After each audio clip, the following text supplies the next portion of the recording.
Hai guys, di sini bareng Mio tuh.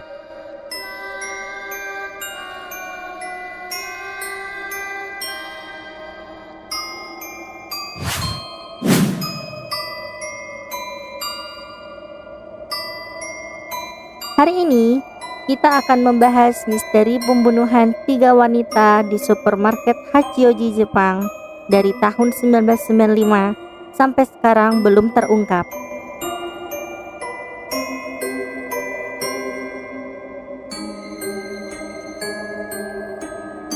Sebelum nonton, buat kalian yang belum subscribe, silahkan tekan tombol subscribe dan nyalakan notifikasinya agar kalian tidak ketinggalan video menarik dari Mioto.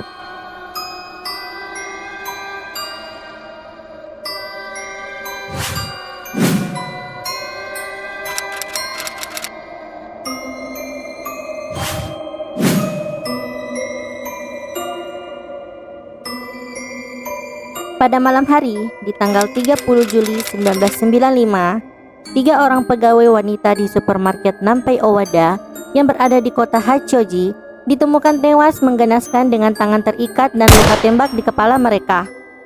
2 dari 3 wanita ini merupakan siswi SMA yang berumur 16 dan 17 tahun yang tengah bekerja paruh waktu di supermarket itu. Sudah 25 tahun berlalu, tapi belum ada titik terang dari kasus ini. Meskipun begitu, ada beberapa teori yang muncul terkait kasus ini.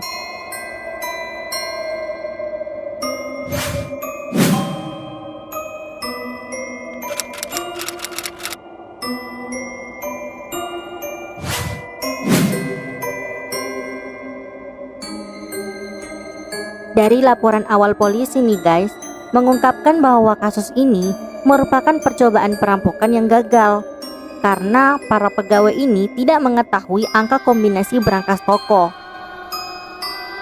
Departemen Kepolisian Metropolitan Tokyo juga mengatakan bahwa sidik jari yang ditemukan di lakban yang digunakan untuk mengikat para korban sesuai dengan sidik jari seorang pria Jepang yang meninggal di tahun 2005.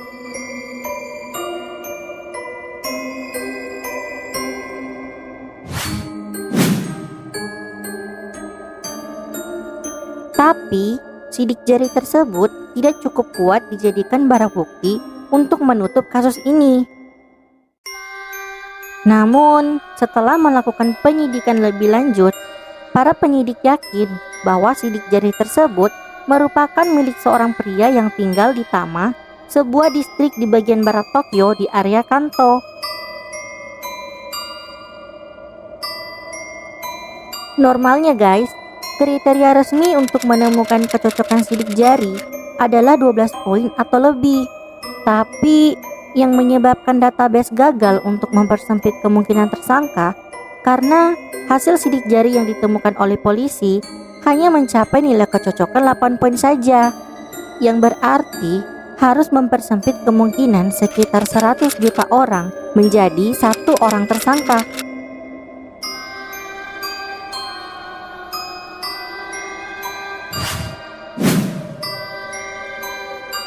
Lantas, kenapa orang ini dijadikan tersangka?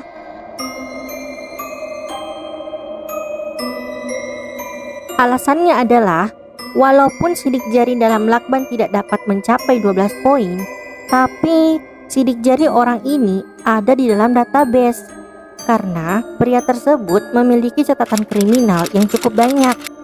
Namun, polisi tidak menemukan bukti apapun yang menunjukkan kalau pria ini berada di sekitar TKP ketika kasus pembunuhan ini terjadi.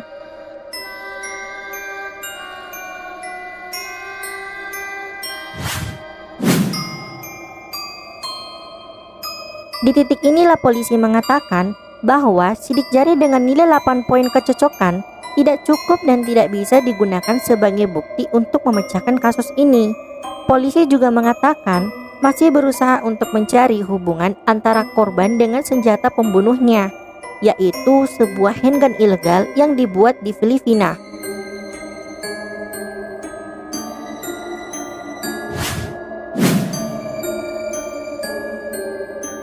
Pada tahun 2009 nih guys, Polisi mendapatkan sedikit titik terang ketika seorang pria Jepang yang dijatuhi hukuman mati di Cina karena menggunakan obat terlarang. Dia membuat sebuah pernyataan bahwa ada seorang pria berkebangsaan Cina di Kanada yang terkait dengan pembunuhan di Hachioji. Ia disebut-sebut sebagai salah satu anggota geng yang berisi orang Jepang dan Cina yang pernah melakukan beberapa perampokan di Jepang pada tahun 1900-an. Pria tersebut bernama Liang He. Dia menjadi buronan di Jepang karena menggunakan paspor palsu untuk meninggalkan Jepang di tahun 2002. Kemudian, dia resmi menjadi warga negara Kanada pada tahun 2006.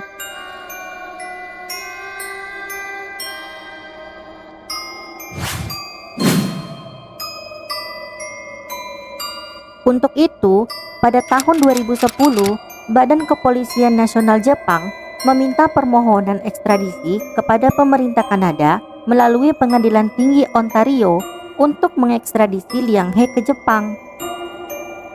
Kemudian pada tahun 2013, Liang He diekstradisi ke Jepang dan ditahan akibat pemalsuan paspor. Tapi nih guys, Liang He menolak membicarakan tentang pembunuhan di supermarket itu.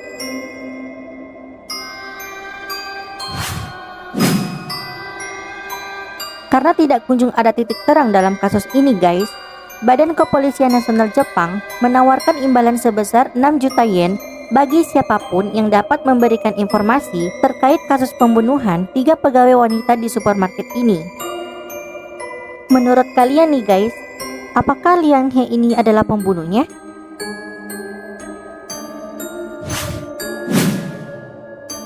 Nah, seperti itulah misteri pembunuhan 3 wanita di supermarket Hachioji, Jepang. Semoga kasus ini cepat selesai dan semoga pembunuhnya segera terungkap ya guys. Komen di bawah untuk ide-ide di video selanjutnya. See you the next video. Bye bye.